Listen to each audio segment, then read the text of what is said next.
Bueno, por lo menos estoy tipo llevada del COVID. Me vinieron todos los conocimientos también. Listo, ya está grabando, ya estamos. Bueno, hola, ¿cómo andan? Somos Moles María Paula y Luis Suárez, somos residentes de cuarto año. Hoy vamos a hablar de enfermedad celíaca. En un ratito se va a conectar Luciana Guzmán, la jefa del servicio de gastroenterología, así que cualquier duda que tengamos, ella nos va a ir dando una mano. Bueno, vamos a hablar un poco de epidemiología. Pásame la otra. La enfermedad celíaca constituye una de las patologías crónicas digestivas más frecuentes. Espera, se escucha lejos. Acércate más a... Hola, ahí. Y si bien, a pesar de los avances en los test diagnósticos y el mayor conocimiento de la enfermedad, ha aumentado la prevalencia en estos últimos años, aún hoy sigue estando infradiagnosticada. Como podemos ver, por cada un celíaco diagnosticado hay 8 sin diagnosticar. Tiene una distribución mundial, puede aparecer en cualquier edad de la vida. ¿No? ¿Vuelvo a repetir todo? No. Sí. Bueno, hola, soy Moles María Paula. No. Bueno, estaba hablando de epidemiología. Arrancamos de nuevo. La enfermedad celíaca constituye una de las patologías crónicas digestivas más frecuentes en pediatría. A pesar de los avances en la determinación tanto serológica como clínica o la biopsia, se han ido mejorando y ante el mayor conocimiento de la patología, aún hoy sigue estando infradiagnosticada. Por cada un celíaco diagnosticado hay 8 sin diagnosticar. Tiene una distribución mundial, puede aparecer en cualquier edad de la vida. El predominio se ve femenino, es 2-1 con respecto a los varones. Y lo que estuvimos viendo, que la edad media de diagnóstico en niños, esto nos lo pasó Luciana, es más o menos entre los 5 y los 10 años. Pasame a la otra. Bueno, acá vamos a hablar de un estudio que se hizo entre Córdoba, Salta, Santa Fe, provincias de Buenos Aires y el conurbano, que hablan de la prevalencia de la enfermedad celíaca. Es un estudio multicéntrico en la población pediátrica, y se estudiaron 2.219 niños entre 3 a 16 años, que lo que fueron eran realizar estudios de laboratorio prequirúrgicos o certificados de aptitud física. Es el primer estudio de tipo poblacional de prevalencia de enfermedad celíaca en pediatría en la Argentina, y la prevalencia hallada es altísima, es 1 en 79 niños. Predominó también en mujeres y un 90% de los casos fueron en nenitos mayores de 7 años. Y un dato no menor es que un 33% de ellos tenían síntomas y no habían sido diagnosticados. Pásame la otra. Bueno, vamos a hablar un poquito de fisiopatogenia. Bueno, había otra diapo, me parece. Bueno. Vamos a definirla primero. Es un desorden multisistémico producido por la ingesta de gluten, de carácter permanente, es inmunomediada, que se presenta en individuos genéticamente predispuestos y que va a generar algún grado de enteropatía. Es la única enfermedad autoinmune en la que se conoce cuál es el detonante, o sea, que es el gluten, y cuál es el autoantígeno, la transglutaminasa. La eliminación del detonante va a llevar a una completa resolución de la enfermedad. Bueno, vamos a hablar un poco de este detonante, que es el gluten. El gluten es una proteína que se encuentra en muchísimos cereales y va a estar constituida principalmente por la gliadina y la gluteína. Esta carece de valor nutricional, pero tiene un alto valor tecnológico para lo que es la industria alimentaria, porque le da la elasticidad a la masa y la esponjosidad de los panes y las masas cuando se hornean. Pero ¿qué pasa con los productos para celíacos? Cuando se les saca el gluten, pierden estas características, y como para hacerlo más atractivo en cuanto a sabor y y aspecto, lo que le añaden son azúcares simples y aceites vegetales ricos en grasas saturadas, que lo que hacen es tener un valor nutritivo inferior a los homólogos con gluten. Por eso a veces esta es la falsa creencia de la gente que hace la dieta sin gluten y empieza a comer un montón de productos manufacturados sin gluten y dicen no bajo de peso, no bajo de peso, es por esto, porque nutricionalmente son inferiores.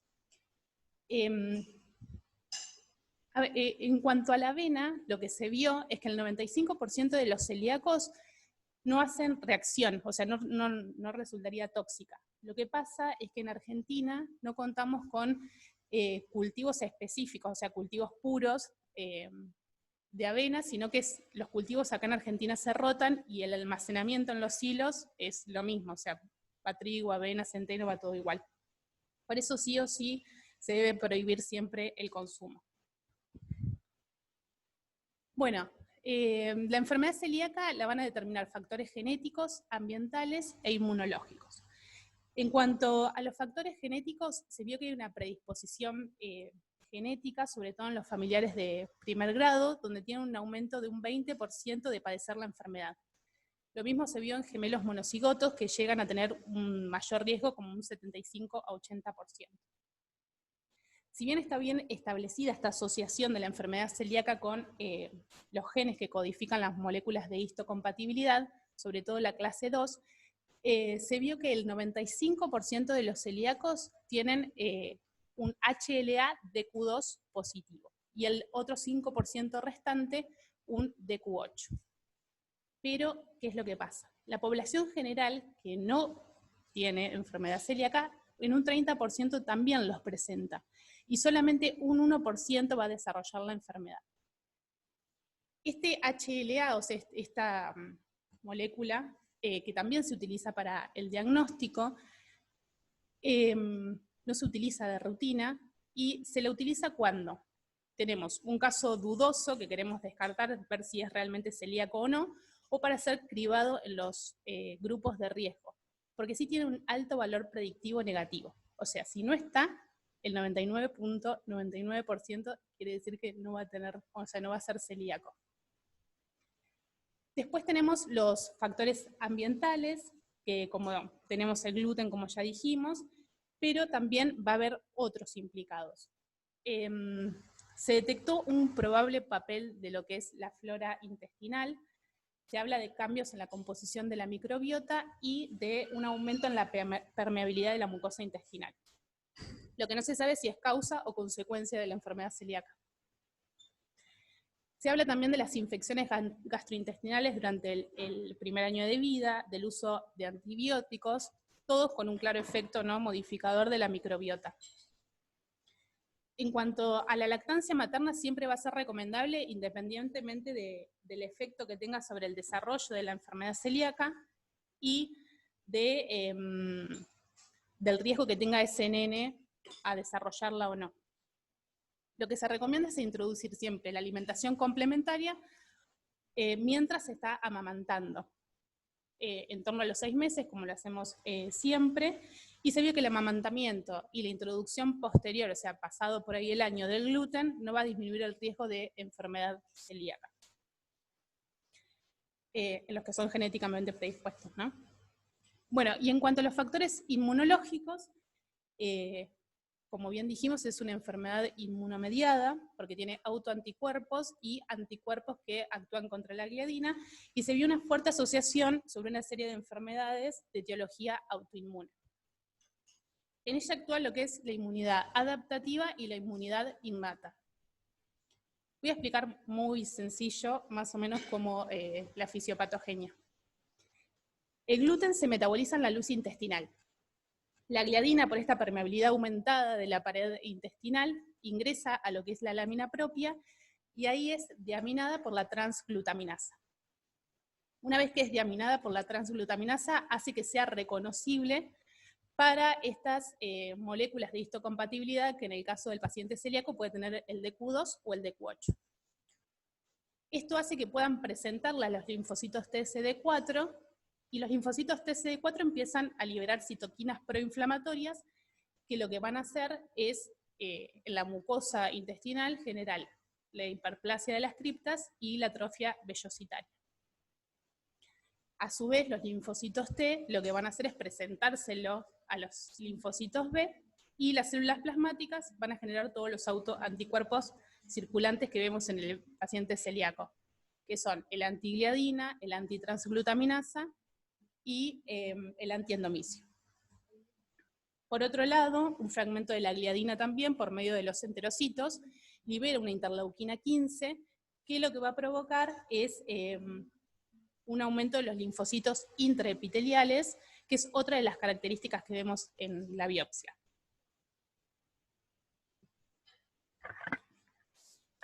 Bueno, hola, ¿cómo andan? Soy Pau. Ahora, vamos a pasar a hablar de la clínica. Bueno, la verdad que la enfermedad celíaca tiene unas formas de presentación súper variada, con el avance de las pruebas serológicas, la verdad que cada vez se encuentran más sintomatologías, y lo que pasa es que la enteropatía dejó de ser como indispensable y ya pasa a ser una cosa más que forma parte de la enfermedad celíaca. Vamos a tener la forma sintomática clásica, la forma sintomática no clásica, que ahí tenemos síntomas digestivos por ahí menos frecuentes o extradigestivos, la forma asintomática y la forma potencial. Y a partir de estas múltiples formas de presentación es que aparece este iceberg celíaco, que lo que vemos ahí es, obviamente, los sintomáticos que nosotros encontramos con la serología, con la mucosa anormal, es la puntita del iceberg, que es lo único que vemos. Y abajo tenemos un montón de pacientes, que pueden ser los asintomáticos, que por ejemplo puede ser un familiar de primer grado, que todavía es asintomático, pero sí ya tiene la mucosa normal, o la enfermedad celíaca latente, que son aquellos pacientes que van a tener el HLA de Q2 o de Q8, con la predisposición para tenerlo, pero todavía tienen la mucosa normal y no desarrollaron la enfermedad, pero tarde o temprano, con la exposición al gluten, la van a terminar desarrollando. En cuanto a la forma sintomática clásica, tenemos lo más frecuente en la primera infancia, que sobre todo los menores de 2 años, es un síndrome malabsortivo agudo, que se va a expresar como una diarrea crónica o intermitente, malabsortiva, que son esas deposiciones que todos conocemos, amarillas, blancuzcas, voluminosas, grasosas, bien fétidas, asociados a una desnutrición y a distensión abdominal. Todo eso es la forma clásica. Lo que sucede es que con lo que les decíamos, la verdad que cada vez empiezan a aumentar las formas extraintestinales y la sintomática sigue estando en el mismo porcentaje, pero bueno, a costa de que las otras están aumentando. Y después tenemos en la segunda infancia, ya después de los 2 años, un síndrome malabsortivo más bien crónico. En estos pacientes no va a ser unas manifestaciones agudas, todo va a ser más intermitente, más leve, por ahí consultan por talla baja solamente, o un dolor abdominal crónico, los signos carenciales, que tenemos la queilitis, ahí como ven en una de las fotos, o el pelo seco, ralo, la piel seca, también pueden tener constipación, vómitos y irritabilidad. Eso serían más o menos las manifestaciones más clásicas en o primera infancia o segunda infancia. Después tenemos entonces la sintomática no clásica, que son las manifestaciones extradigestivas.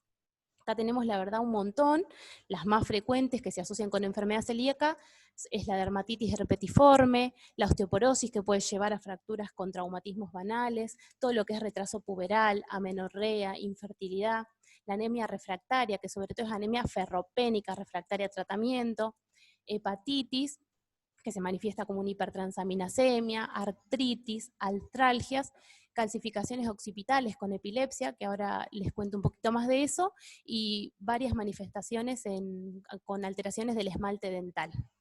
Y después vamos a tener entonces a los asintomáticos, que son estos pacientes que entran en grupo de riesgo, y lo tenemos que conocer porque son pacientes que justamente por ser asintomáticos, los tenemos que buscar nosotros, tener la sospecha diagnóstica e ir a hacerle las serologías, que van a ser los familiares de primer grado de individuos con enfermedad celíaca, y después un montón de enfermedades asociadas, algunas autoinmunes, tenemos la diabetes tipo 1, la enfermedad tiroidea autoinmune, hepática autoinmune, y después tenemos otros síndromes genéticos, que entra el síndrome de Down, el Turner, el síndrome de Williams y el déficit de IgA.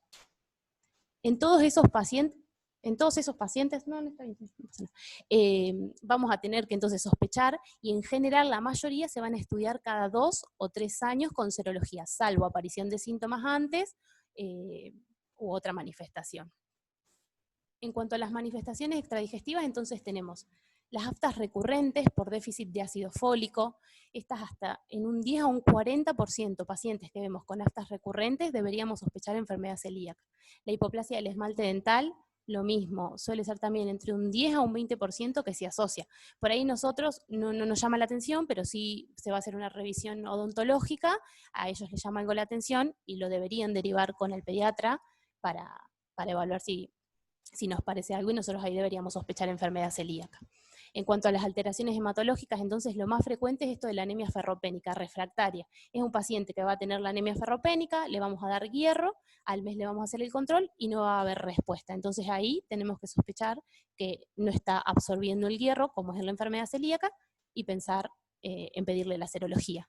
También los pacientes celíacos suelen presentar otras alteraciones hematológicas, como es la leucopenia, trombopenia, la protrombina baja, y lo otro que les contaba, que también puede estar en el laboratorio, es una hipertransaminasemia, que es un tipo de hepatitis como reactiva, que yo creo que por ahí vamos a ver primero al paciente celíaco y lo vamos a ver sospechado por otra cosa, no creo que solo venga por una hipertransaminasemia en el laboratorio, pero sí saber que si los tiene aumentados con la dieta libre de gluten, eso va a mejorar, o sea que es por la enfermedad celíaca.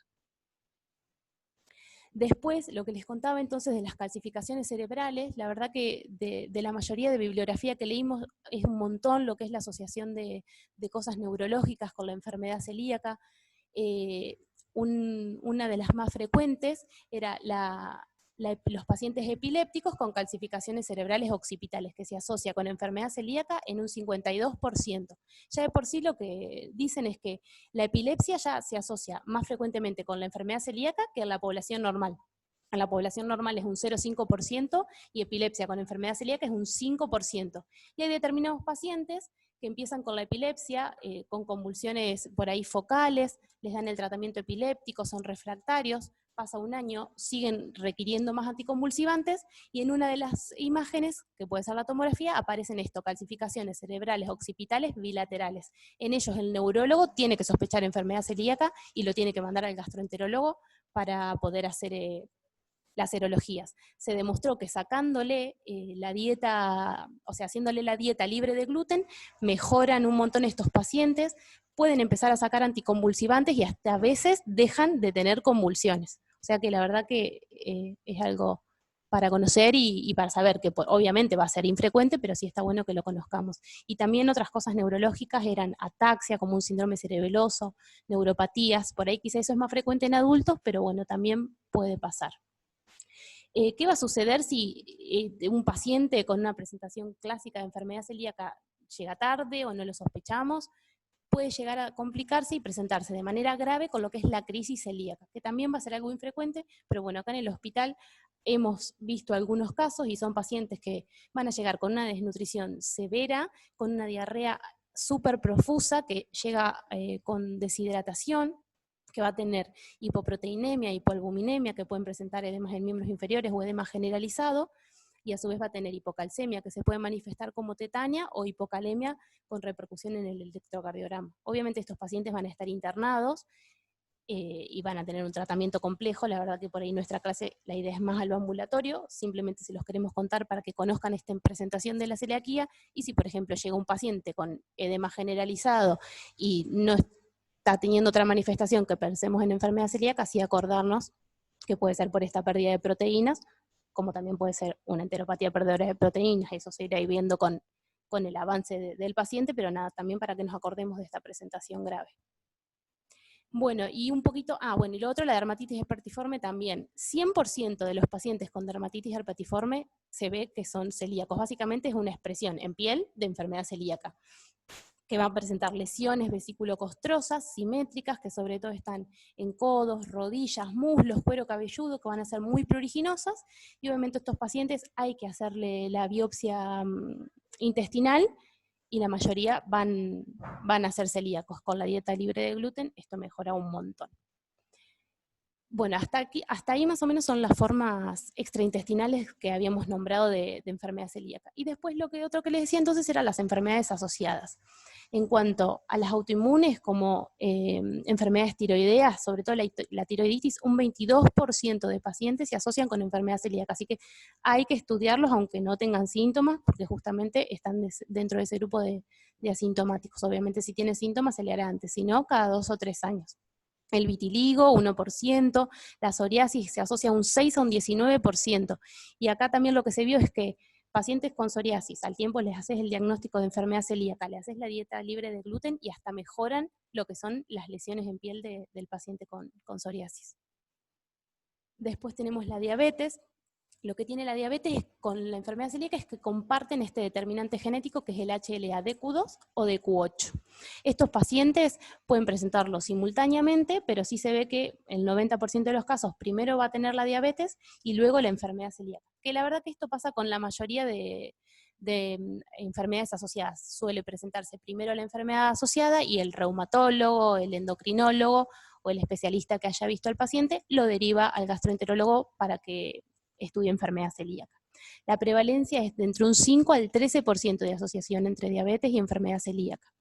Lo que tiene el diabético es que al debut presenta como lo que se llama una tormenta autoinmune, ellos producen un montón de anticuerpos para tiroides, para enfermedad celíaca, y ahí es que puede llegar entonces a ser la manifestación de la enfermedad. Por esto se recomienda hacerles el control con la antitransglutamina CGA, que ahora ya les vamos a contar bien de los anticuerpos, anualmente durante los primeros 4 años del debut diabético, y después se va a hacer cada 2 o 3 años como el resto de todos los pacientes. Estos pacientes, 50% van a ser asintomáticos, un diabético que ya conocemos, que al debut no presentó enfermedad celíaca, pero 50% sí pueden tener síntomas que quizá no nos impresionen que sean por enfermedad celíaca, porque pueden ser por muchas cosas, pero bueno, también pensarlo y acordarnos de que le pidan los anticuerpos, que pueden ser alteraciones en los controles de la glucemia, en la curva del peso y la talla, anemia, retraso puberal, y bueno, obviamente si no, manifestaciones ya más de la enfermedad celíaca. Después tenemos lo que es el déficit de IgA, que un 8% se asocia con enfermedad celíaca. Los pacientes que por ahí presentan el déficit de IgA se presentaron con otros síntomas antes, y con el déficit de IgA ahí tenemos que estudiar enfermedad celíaca. Pero bueno, obviamente puede pasar que se presenten con síntomas gastrointestinales, estudiemos enfermedad celíaca y como le tenemos que pedir ese anticuerpo que va a ser importante para el diagnóstico, ahí encontremos este déficit. Después todos los que son las artropatías autoinmunes también se asocian un montón. Y por último los síndromes genéticos que les había contado, el Down, el Turner y el Williams, el que más se asocia es el síndrome de Down, que hasta un 12% puede ser de asociación. Por eso es que estos pacientes cada 2 o 3 años, a partir de los 2 años, también le pedimos todos los anticuerpos, salvo síntomas antes, con retraso de crecimiento, diarrea u otra sintomatología. Lu, no sé si estás ahí y querés aportar algo hasta ahora. Y estoy acá, las estaba escuchando desde lo incógnito, para que no sintieran presión. Me encantó la clase. No terminamos, No, ya sé, van al diagnóstico, pero hasta ahora toda la parte clínica y todo estuvo espectacular.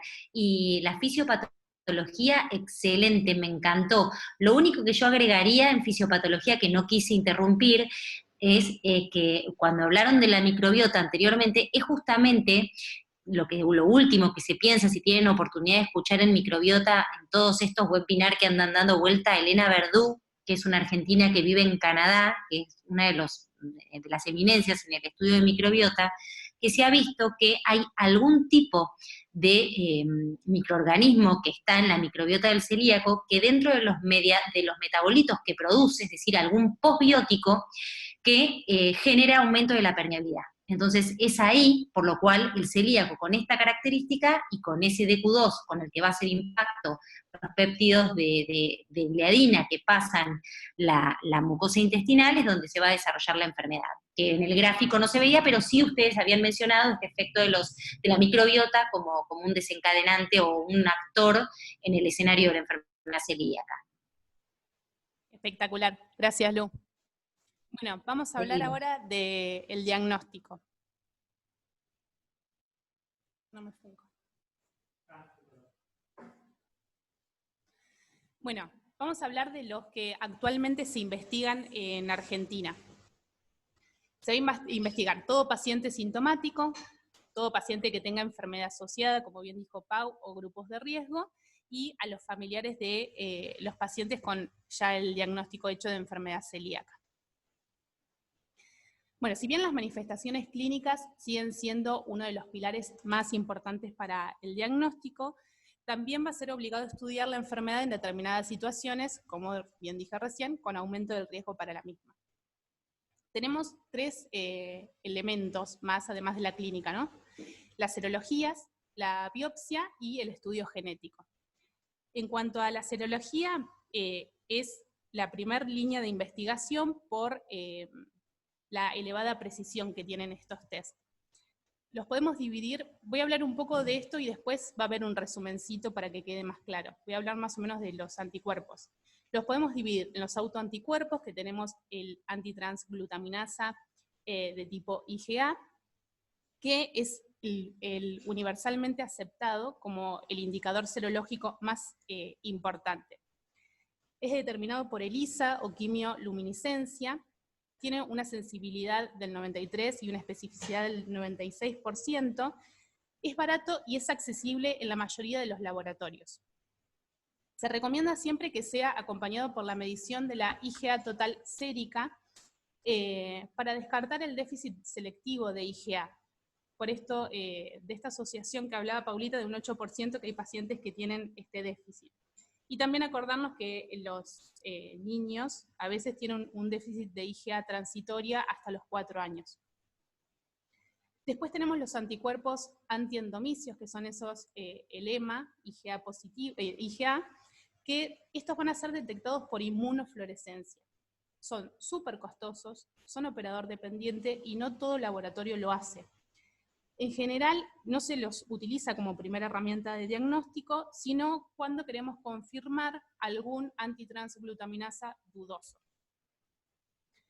Después vamos a tener los anticuerpos dirigidos a la gliadina, como, odio este nombre, yo le digo DPG, pero son los dirigidos a péptidos de la gliadina desaminados, que hay de tipo IgG e IgA. Los más utilizados son los IgG. Estos mejoraron un montón la eficacia en cuanto al diagnóstico con los viejos antigliadina o los AGA, que esos ya no se usan más, o sea, no se recomienda su utilización, porque tienen baja especificidad como sensibilidad. ¿Y cuándo vamos a utilizar estos, el DPG de tipo IgG? ¿Cuándo? Nosotros le hicimos la antitransglutaminasa de tipo IgA, y además le hicimos una IgA total sérica, y estaba bajita, entonces lo vamos a utilizar como segundo test diagnóstico como para confirmarlo. Bueno, después, en cuanto a la biopsia, en Argentina sigue siendo necesaria. Digo eso porque ahora después vamos a hablar un poco de lo que pasa en Europa. Es importante decirle al paciente que por más que nosotros tengamos la sospecha serológica, tiene que estar consumiendo gluten. No porque tuvimos una sospecha, o sea, tenemos los anticuerpos elevados, el paciente tiene que irse ya con la dieta, ¿no? Es importante que consuma gluten, porque si no, por ahí no vamos a tener las lesiones que si bien son características, no son específicas, que eran la atrofia vellositaria, la hiperplasia críptica y el aumento de los linfocitos intraepiteliales en el intestino delgado. Es importante que se tomen varias muestras o sea, en diferentes porciones del intestino, y lo que se utiliza es una clasificación, que es la clasificación de Marsh, que cuando nos las informan, las de tipo 3A, 3B y 3C, serían las que compatibles con enfermedad celíaca. Y después, en cuanto al HLA, que es ese estudio genético, esto no lo vamos a pedir nunca nosotros como pediatras, esto es más resorte del especialista. Ya les había dicho antes, no definen enfermedad celíaca por sí mismo, porque hay un 30% de la población general que lo posee, y solamente un 1% desarrolla la enfermedad, y que es útil para esto, para excluir la enfermedad, porque tiene alto valor predictivo negativo. Bueno, ahí hicimos la comparación de lo que pasa en Argentina y de lo que pasa en Europa. En Argentina, entonces, cuando nosotros sospechamos un paciente que es potencialmente celíaco, lo que primero debemos pedir es el anticuerpo antitransglutaminasa de tipo IgA y una IgA total.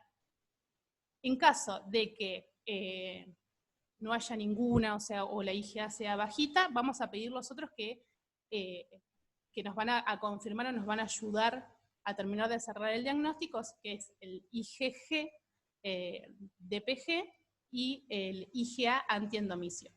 Este antiendomicio, acuérdense que ustedes tienen que certificar que el laboratorio sepa hacerlo, porque realmente tiene que estar muy entrenado la persona del laboratorio que haga este anticuerpo. Cuando los valores son 3 veces por encima del corte, van a ser indicativos de solicitar biopsia. Si estos valores nos dan menos de 3 veces, o sea, menor ese valor, lo que se hace acá, lo que nos dijo Lu, es desparasitarlos y volverlos a controlar en 3 a 6 meses.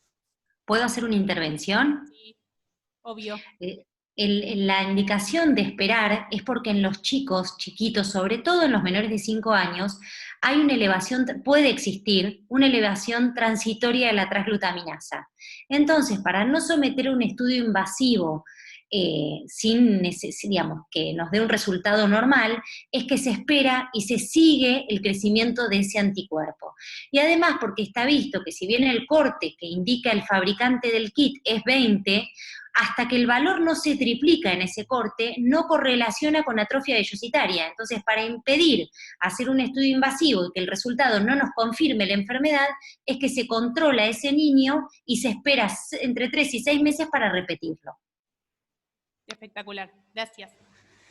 Bueno, y lo que hacen en Europa, esta es la Sociedad Europea de Nutrición, Hepatología y Gastroenterología Pediátrica, que hicieron una revisión en el 2019, y al principio, como decía yo, que acá en Argentina sí o sí seguimos haciendo la biopsia como parte del diagnóstico, ellos en algunas situaciones no las hacen.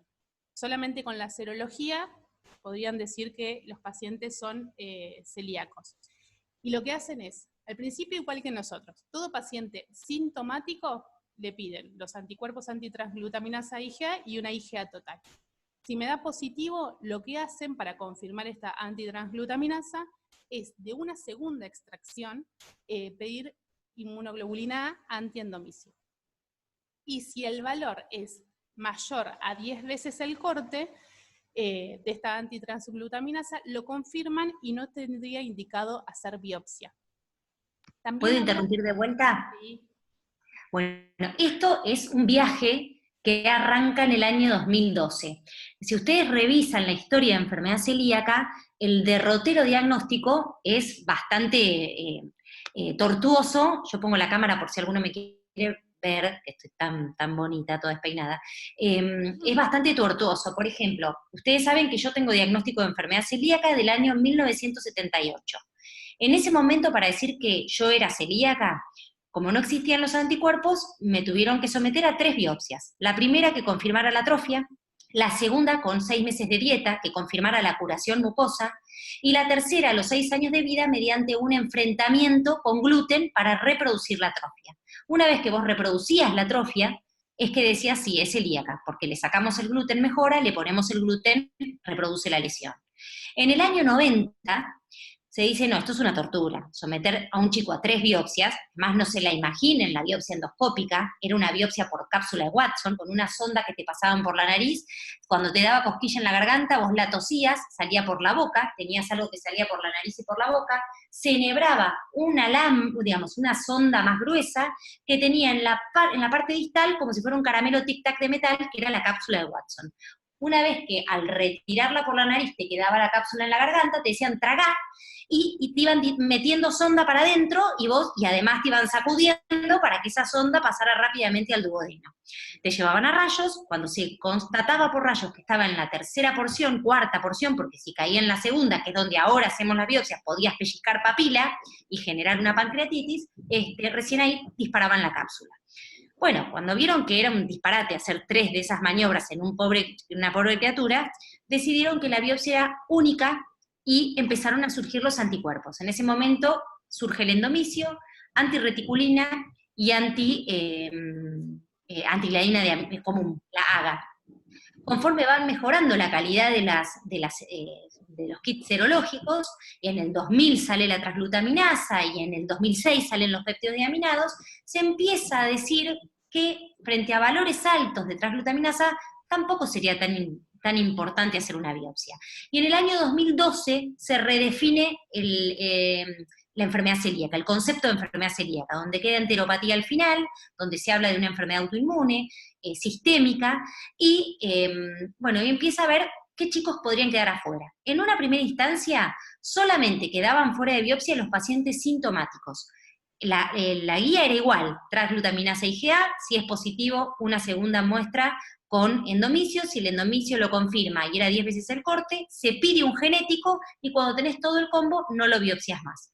Siguen haciendo investigaciones del 2012 al 2018 y ahí se dan cuenta que no tiene sentido ni pedir un genético, que es caro, ni pedir, ni esperar que el paciente esté sintomático, porque el asintomático tenía atrofia igual, y entonces el año pasado en Copenhague, no, en Glasgow, donde se hace el Congreso Europeo de Gastroenterología, se define que no se biopsia bajo ningún concepto ni el sintomático ni el asintomático, y que superara 10 veces el corte y tuviera un endomicio positivo, y que no se pedía más estudio genético. Yo estuve en ese congreso, salí súper sorprendida, porque dije, Dios mío, qué difícil transmitir al pediatra esto, porque se puede tergiversar, se puede caer en el que no se biopsia a nadie. Y en septiembre tuve la oportunidad de ir a París al encuentro bianual, cada 2 años, que tiene todos los investigadores de enfermedad celíaca, que se hace en distintas partes del mundo. Y ahí se dejó claro que en realidad es cierto, el genético es puramente, su valor es descartar enfermedad celíaca, y en este caso un chico con transglutaminasa positiva, endomicio positiva, y un valor de TTG tan alto, no carece de valor y es muy caro, pero bueno, se bajó el concepto de que la forma en la que uno comunique esto tiene que ser importante, porque hay que saber que cuando uno biopsia reafirma un diagnóstico. Entonces, si bien pareciera que se habían modernizado el doble que la vez anterior, bueno, es muy importante lograr una buena comunicación y que el mensaje no sea no se biopsia a nadie. Y de hecho, ahí se armó una linda discusión, porque la otra sociedad contrincante, que es la norteamericana, no adhiere a estas normas y biopsian a todos. En parte porque en los adultos es importante diagnosticar la enfermedad celíaca refractaria, que está muy cerquita de un cáncer, de un linfoma intestinal, y segundo porque, bueno, ellos tienen el concepto de que vos tenés que ver realmente que haya lesión, porque existen lo que se llama enfermedad celíaca sin atrofia, que son los que disparan los anticuerpos, pero todavía en la mucosa no pasa nada. Hay un artículo de Fasano que se llama así, enfermedad celíaca sin atrofia vellositaria, en donde se ve esa relación, y en realidad lo que propone es a un grupo, no le pone sin gluten y espera a ver qué pasa, y a otro grupo le pone dieta sin gluten aún sin atrofia, y ve cómo descienden los anticuerpos. Y en realidad, los que no le ponen dieta y lo siguen en el tiempo, tardan entre 2 a 5 años en hacer atrofia. Entonces es como una discusión, ¿para qué tener un chico restringido si en realidad la atrofia la va a hacer dentro de 2 a 5 años? Con lo cual, el concepto en Argentina es sigamos biopsiando y definamos el diagnóstico sobre la base de la atrofia. No más. Gracias, Lu. Bueno, no voy a sumar mucho más a esto, ¿no? Sí.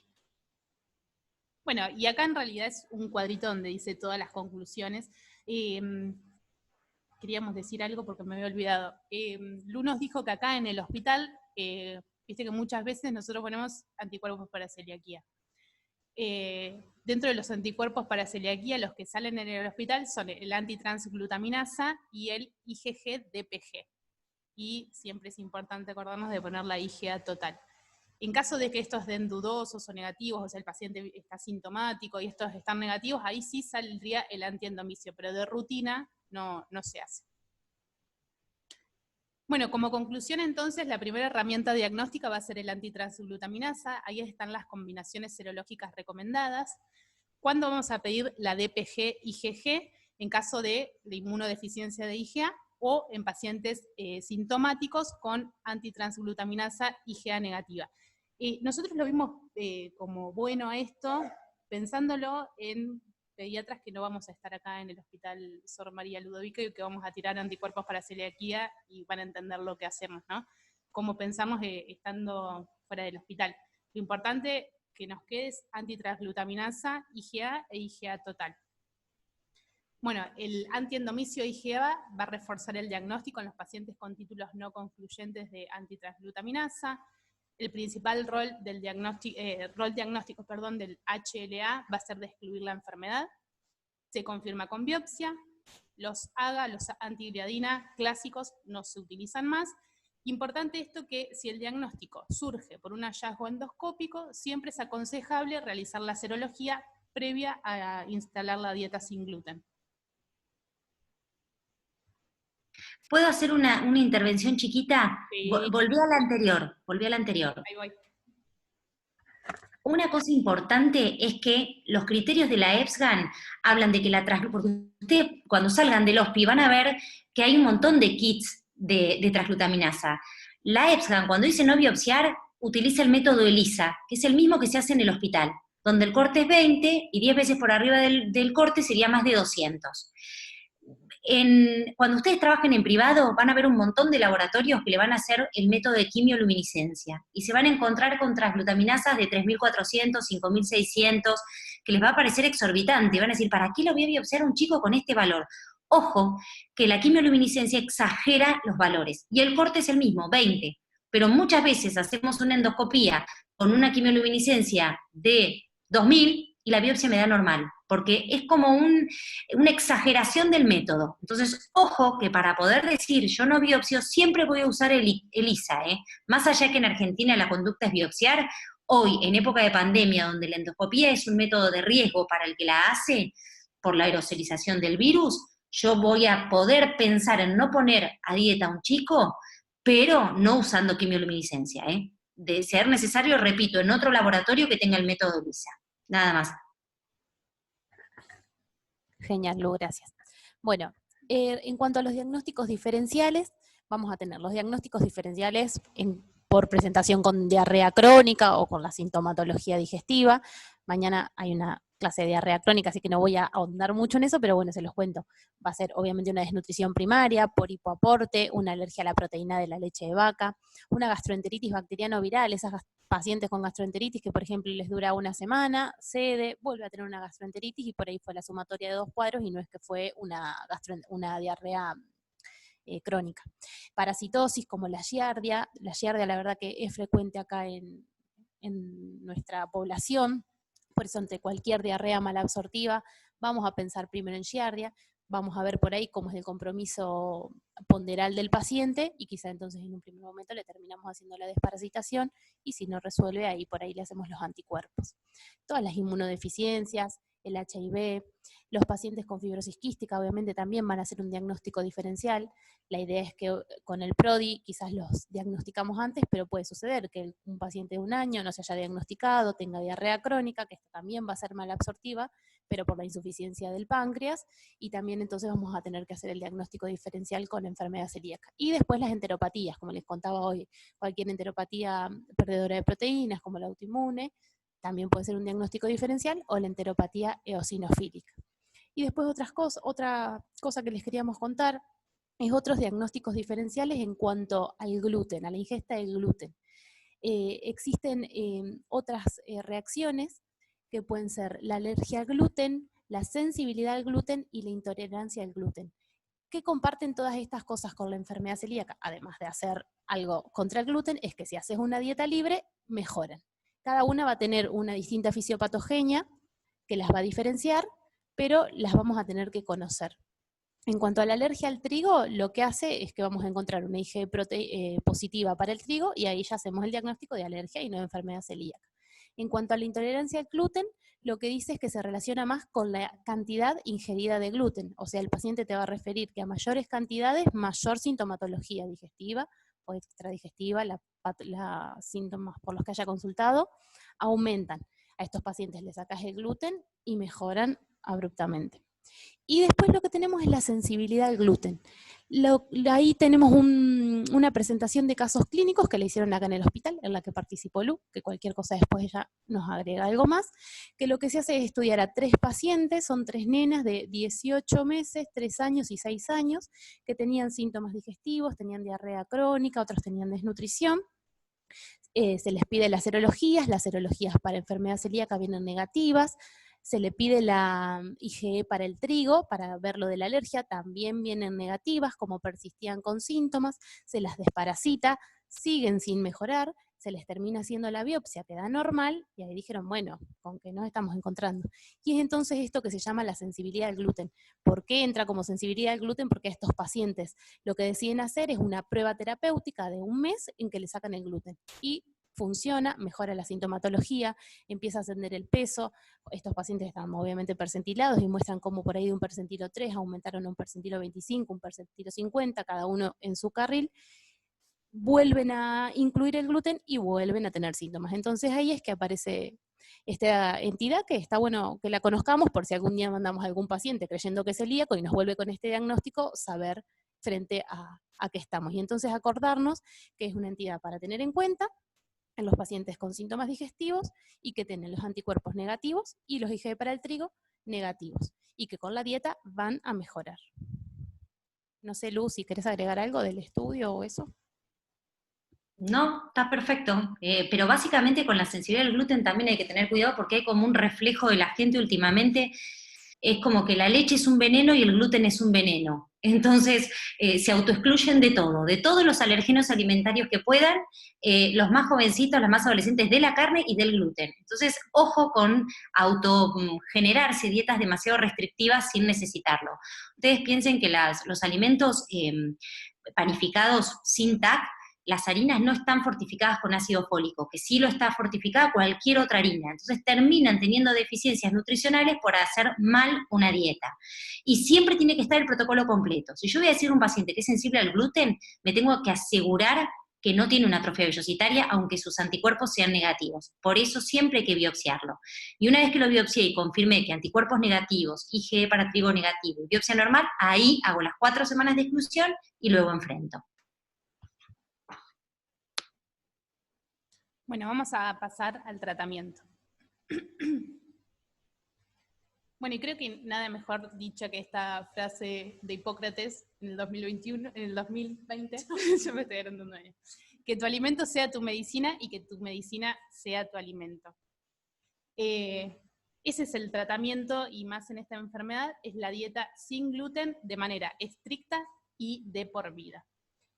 Es importante comunicarle a la familia los tipos de alimentos que hay, que va a haber alimentos que no contienen gluten por su origen, ¿no? Que son todo lo que son las carnes, las frutas, las verduras, leche, huevos. Va a haber alimentos que sí contienen gluten, como todos los panificados, cerveza, harinas y todo. Y hay alimentos que no deberían contener gluten, pero en su proceso de manufacturación puede ser que se contaminen. Por eso es importante hablarles de que ellos deben consumir todo lo que son alimentos industrializados que estén autorizados en el listado de alimentos que saca la ANMAT, que son publicados por la ANMAT, ¿no?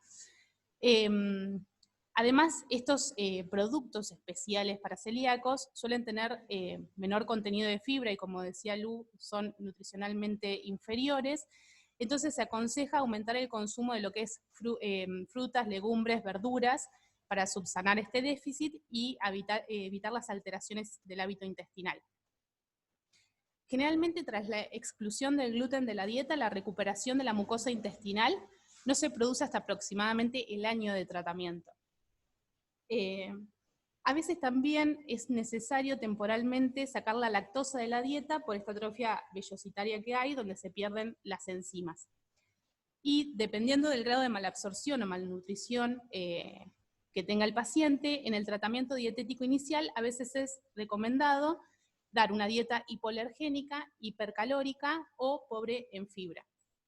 Lo que encontramos también es que los suplementos de hierro y otros minerales, según el deterioro nutricional del paciente, no es necesario dárselos. Y algo que leímos que nos causó mucha gracia es que uno no piensa, ¿no?, dónde está el gluten, pero está en todos lados, y los católicos que quieran que su hijo tome la comunión, vayan a hablar antes a la iglesia, porque, bueno, la hostia contiene gluten.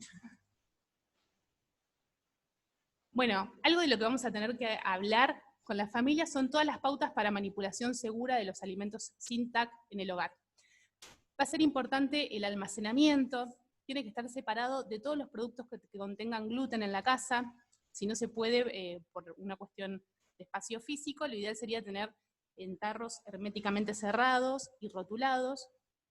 Las superficies deben estar limpias, lo que se aconseja siempre es preparar los alimentos sin TAC primero y luego el resto de los alimentos. Los utensilios, decía como que se puede usar cualquiera mientras se higienicen bien, salvo los que sean muy porosos, que eso estaría recomendado como que cada celíaco, como por ejemplo el palo de amasar, una espumadera, lo tenga porque a veces quedan las partículas de gluten en el utensilio. En cuanto a la tostadora, se recomienda que el celíaco utilice solamente su tostadora para tostar el pan. En cuanto al horno y el microondas no hay problema, sí hay que verificar que la bandeja con la que se meta no haya sido utilizada previamente por un alimento sin TAC. El aceite, la gente que come frito, también es importante que se renueve el aceite, o sea que sea un aceite completamente distinto, uno para el celíaco y otro para los no celíacos. Y en la mesa es importante siempre que los alimentos de la persona que tenga celiaquía no tenga contacto con los demás alimentos, o sea, se sirvan en su plato individual, lo mismo que los cubiertos, no se puede compartir mate. Los frascos de mayonesa, queso, mermelada deben ser específicamente para el celíaco, porque uno con la cucharita siempre contamina todo. Y bueno, para hablar un poco de las complicaciones, todo va a depender del incumplimiento de la dieta o la no realización, ¿no?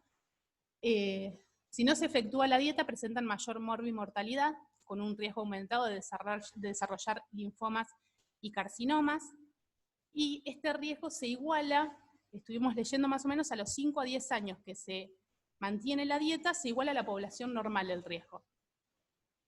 Las complicaciones son todas las que están ahí, que ya vimos: detención del crecimiento, manifestaciones orales. En cuanto al hipoesplenismo, es un hipoesplenismo funcional, y tienen un riesgo incrementado a sufrir infecciones por gérmenes capsulados. Y otra cosa que estuvimos viendo es que también reaccionan menos a la vacuna contra la hepatitis. La reacción en una persona competente sin hipoesplenismo funcional reacciona un 90% y ellos decían un 70%. Por eso estaría recomendado pedir la cero conversión en estos pacientes. Bueno, y toda esa lista de complicaciones. No las voy a leer, así no nos extendemos más y por ahí la aprovechamos a Lu. Bueno, y en cuanto a los controles, nada, lo que hablábamos con Lu es que obviamente estos controles tienen que ser multidisciplinarios, ellos por ahí van a formar parte los primeros meses y los van a asesorar por ahí en cosas más que nosotros, pero la verdad que tenemos que estar a la par y tenemos que controlar y aprender muchas cosas, porque por ahí nosotros acá estamos en La Plata y si es un paciente de acá tiene la posibilidad de venir a gastro, pero si estás en un lugar del interior, por ahí no va a poder viajar todos los meses al principio, y que el pediatra nos dé una mano obviamente va a ser muy bueno. ¿Cuáles van a ser los objetivos de los controles? Evaluar la respuesta al tratamiento, asegurar la adherencia a la dieta libre de gluten, detectar posibles déficits nutricionales y vigilar la aparición de complicaciones y enfermedades asociadas. En cuanto a la evaluación de la respuesta al tratamiento, obviamente vamos a poder ver las manifestaciones clínicas. Si el paciente mejoró, vamos a tener que ver que el paciente empiece a recuperar si había tenido retraso puberal, el peso, y por ahí la talla obviamente va a ser más tardío, pero sí tenemos que ver el catch-up del peso. Acá tenemos lo que es cómo se hacen los controles acá. Los primeros 3 veces va a ser el control mensual, entonces ahí vamos a tener que reforzar las dudas sobre la dieta y manipulación de los alimentos. Por ahí nos parece algo sencillo y lógico, pero no todas las personas saben de esta enfermedad, y todo lo que contó Chechu sobre la manipulación es re importante que nosotros lo sepamos y que lo podamos explicar y que se lo digamos cada vez que veamos a los pacientes y a la familia. conectar a los pacientes con el ACA, que es la Asociación de Celíacos Argentinos. Ellos lo que hacen es asesorar un montón y contarles qué es la enfermedad celíaca, les dan a veces recetas de cocina, suelen hacer eventos o cursos, exposiciones que los asesoran, los conectan con otros pacientes celíacos, porque por ahí entre pares es más fácil sacarse dudas. Después, a los 6 meses del diagnóstico, lo que se hace es repetir las serologías, que con lo que se sigue es con el antitransglutaminasa IgA y con el DPG. Si no está el DPG, porque no estamos en este hospital y estamos en otro lugar, con el antitransglutaminasa nos va a alcanzar. La verdad que la serología va a depender cómo está a los 6 meses de cómo la tenía al inicio. Un paciente que la tenía súper elevada, no vamos a esperar que la serología esté negativa a los 6 meses. Suele tardar entre 6, 12 meses hasta 2 años en mejorar la serología, pero sí se hace para poder ir viendo un descenso del mismo y ver esa mejoría. La serología no va a pesquisar pequeñas transgresiones alimentarias. Si nosotros a los 2 años, 3 años el paciente sigue con la serología positiva, es que no está cumpliendo la dieta y está haciendo transgresiones recontra significativas. Después, bueno, las pesquisas de enfermedades autoinmunes, de todas esas enfermedades autoinmunes que hablamos, la enfermedad o alguna hepatitis autoinmune o enfermedad tiroidea o la diabetes, eso valorar en el laboratorio.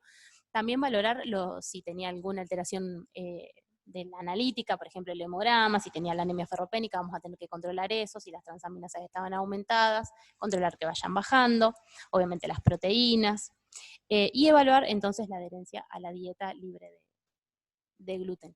Para esto también tiene que ser súper multidisciplinario, por ahí a veces es necesario el asesoramiento de un nutricionista. En gastro están recontra preparadas, entonces por ahí lo suelen hacer ellos, no es que tienen un equipo en el que participan más personas, pero obviamente eso siempre va a depender de cada paciente. Suelen hacer encuestas alimentarias cada vez que van los pacientes, y esto la verdad que es algo que hay que reforzar todo el tiempo. Y después al año del diagnóstico, siempre entonces acordarnos del screening de las enfermedades autoinmunes, y en el caso de los adolescentes, chequear el metabolismo fosfocálcico, y a veces es necesario hacer una densitometría ósea por el riesgo que les habíamos contado de osteoporosis. Y bueno, no sé, creo que de controles no mucho más. Y después acá tenemos el recursero, que les mostramos unas páginas que nos parecieron útiles para dárselas a nuestros pacientes y también para que las conozcamos nosotros, con el listado de alimentos libres de gluten. No sé si se ven muy bien acá, las veo medio claritas, pero igual en la diapo las van a poder ver bien después. El listado de medicamentos INTAC, esto por ejemplo a mí me pasó en una guardia que vino una mamá con su nene con fiebre, me dice celíaco, yo le iba a dar una dipirona, un ibuprofeno, y me dice, pero ¿esta marca es para celíacos o no? Y la verdad que yo no tenía idea. Me fui a buscar y me costó un montón encontrar un lugar en el que poder saber qué darle. Me dice, no, porque a mí me dio toda una lista, pero la verdad que ya se la había olvidado y no la había traído. Y lo mismo me pasó con el antibiótico. Si le quería indicar un antibiótico, tampoco yo sabía que no todos los productos iban a ser aptos. Y lo mismo con las cosas de cosméticos. La verdad que todo puede estar contaminado y por eso es importante conocer estas páginas. Una intervención. Ojo con los productos cosméticos, porque a ver, el gluten lo que tiene que quedar claro es que entra por la boca. Yo me puedo bañar con un shampoo de germen de trigo y no me va a pasar nada salvo que me lo empine al shampoo. Me puedo enjabonar con un jabón de avena que no me va a pasar nada, salvo que le meta un dientazo al jabón. O sea, el gluten entra por la boca. Y sí están rotuladas porque existe la alergia al trigo. Entonces la gente que tiene alergia necesita saber que no se va a bañar con un shampoo de germen de trigo, ni que se va a poner nada que contenga trigo en la piel. Pero ojo con los cosméticos, porque las madres se vuelven locas con el rouge que vaya a usar la nena o, no sé, el brillo labial. Y la realidad es que a la nena, a los 15 o antes, se la va a chapar un tilingo que no le vamos a preguntar qué comió antes. Y no va a poder salir la criaturita con su carterita y un buche de Plax para que el muchacho no la contamine. O sea, también tiene que haber sentido común, que es el menos común de los sentidos. En esto de la enfermedad celíaca, en los últimos años, hay como una locura en pretender que el celíaco casi que se case con un celíaco, que conviva con gente celíaca, porque si no va a explotar. Y no va a explotar. Entonces también hay que ser un poco amplio de criterio, porque si no los padres están muy miedosos de todo lo que puede ocurrir. También están rotuladas las boligoma, están rotuladas las témperas salva, están rotuladas las pinturitas hobby, y yo no pretendo que ningún celíaco conmigo vaya al jardín con esos productos. Yo quiero que ningún chico se coma el hobby, ningún chico se meta la témpera en la boca, ningún chico se coma la plasticola. O sea que el docente o los papás deberán estar encima de ese nene para que no lo haga, igual que cualquier otro nene. Y con respecto a las masas, suelen decir, bueno, pueden hacer masas sin TAC. Sí, la pueden hacer. La realidad es que tampoco quiero que se metan la masa en la boca, ninguno, porque la masa es un masacote donde lo que pegó el chico lo deja todo metido ahí y se lo mete en la boca a otro. Con lo cual, a ninguno se le debe recomendar que las masas de juguete se las metan en la boca. Y ahí es donde hay que instruir a las docentes. Ninguno se mete el lápiz en la boca, el crayón, la témpera, la boligomo, la masa. Y con eso hacemos más fácil la vida de ese celíaco dentro del salón, y a la maestra le sacamos un problema de encima. Nada más. Bueno, no, y acá ya estamos terminando. Nosotros acá tenemos la bibliografía, y bueno, y ahora esperamos preguntas para Lu, obviamente, y si nosotros los podemos ayudar también. Gracias. Recién me preguntaron una pregunta muy interesante, que es la asociación con esofagitis eosinofílica, y si nosotros biopsiábamos buscándola. La realidad es que está descrita en la literatura. Si nosotros hacemos la endoscopía y vemos signos de esofagitis eosinofílica, que es como si vieras una traquealización del esófago o surcos longitudinales, los biopsiamos. No hemos encontrado mucha asociación. De hecho, hicimos un trabajo biopsiando a todos y no encontramos ninguno, lo cual no significa que no sea cierto y que la asociación no esté descrita. Nosotros no tuvimos la suerte de encontrarlo. Vemos mucha esofagitis eosinofílica, pero no en celíacos. En pacientes con TEA que había sido... Y sí. Y los chicos con el trastorno de espectro autista, sí. Miren, hay un montón de artículos, hay una autora que es la doctora Zayevka, que es la que más ha escrito sobre trastorno de espectro autista y celiaquía. Hay una asociación real que yo en un chico con este trastorno voy a ir a buscar celiaquía y puedo encontrar, y de hecho nosotros tenemos una serie de pacientes en las que sí son celíacos. Alguna asociación existe, pero también se ve que los autistas mejoran con una dieta sin gluten y sin caseína. Estos trabajos, donde la doctora Zayevka ha tenido mucha intervención, lo demuestran, pero no lo pueden certificar porque el número de pacientes es escaso para dar una aseveración o una recomendación tan importante. Siempre termina con esto de más estudios son necesarios. En lo personal, me parece que frente a lo que genera el trastorno de espectro autista en la familia, sugerir cuando hay mucha irritabilidad, mucho déficit de atención, que probemos con una dieta sin gluten, no está mal. Yo muchas veces lo hago. Siempre me tomo el trabajo de biopsiarlos, porque actúo como si fuera una sensibilidad al gluten. Pido anticuerpos, pido IgE para trigo, hago una biopsia. Si está todo negativo, bueno, pruebo, a ver si no mejora. Y realmente sí, hay muchas investigaciones en tanto y en cuanto se cree que el intestino del autista es mucho más permeable y que pasarían macromoléculas que actuarían como neurotóxicos. Dentro de ellos el gluten está descrito como un neurotóxico. Entonces, la verdad que yo en particular, Luciana Guzmán, sí algunas veces lo he sugerido, aun cuando haya certificado que no es un celíaco.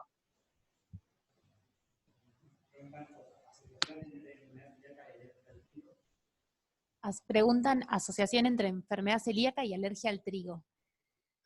No, como asociación no la he visto. He encontrado celíacos y he encontrado alérgicos al trigo. Muy poca proporción en nuestro medio.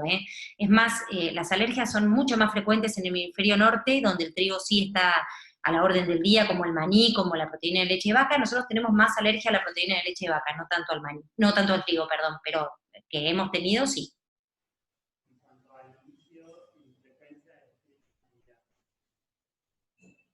En cuanto al inicio y frecuencia del screening familiar, preguntarlo, y yo te voy a agregar también una duda más, así ya también me contestás eso.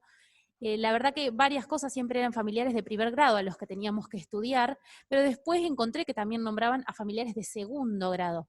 ¿Eso lo suelen hacer ustedes o también lo hace el pediatra?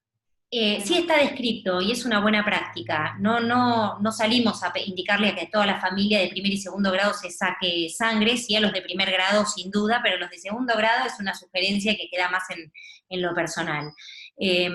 Con respecto a cada cuánto se hace el screening familiar, en ese congreso EPSCAM 2019 se sugirió que los screenings deben hacerse. Una vez que yo diagnostico un celíaco, suponete una mamá celíaca, y tengo un hijo, a partir de los 3 años es donde debe iniciarse el screening. Y después se repite cada 3 años, a los 3, a los 6, a los 9 y a los 12. Si a los 12 años no hizo una celiaquía, no se busca más hasta que aparezcan síntomas. O sea, ese screening durante la edad pediátrica es hasta los 12 años, 3, 6, 9 y 12 años. Y el CeliaScore, acá lo estoy viendo, sí lo seguimos usando porque le damos mucho valor a las características clínicas. Lo que se está reformulando es el valor que se le asume al anticuerpo, porque no es lo mismo una transglutaminasa de 35 para un corte de 20 que una transglutaminasa de 120. Entonces no le podemos dar valor, a uno se lo expecta y se lo controla y al otro se lo biopsia. Pero sí se sigue usando. Y en todo paciente con enfermedad autoinmune debe buscarse enfermedad celíaca. Es por eso que Reumato se lo pide a todos sus lupus, sus artritis reumatoideas, artritis psoriásicas. Dermato lo pide a todo vitiligo, a toda psoriasis en piel. ¿Quién más? Bueno, dentro de los que vemos patología autoinmune, se pide, bueno, endocrino, en todos los diabéticos, tienen el reflejo de pedirlo. Ahí se fija Pepito, si hay alguna otra pregunta. Yo no veo nada, por eso estoy sin anteojos. No, yo ahora te voy diciendo las preguntas.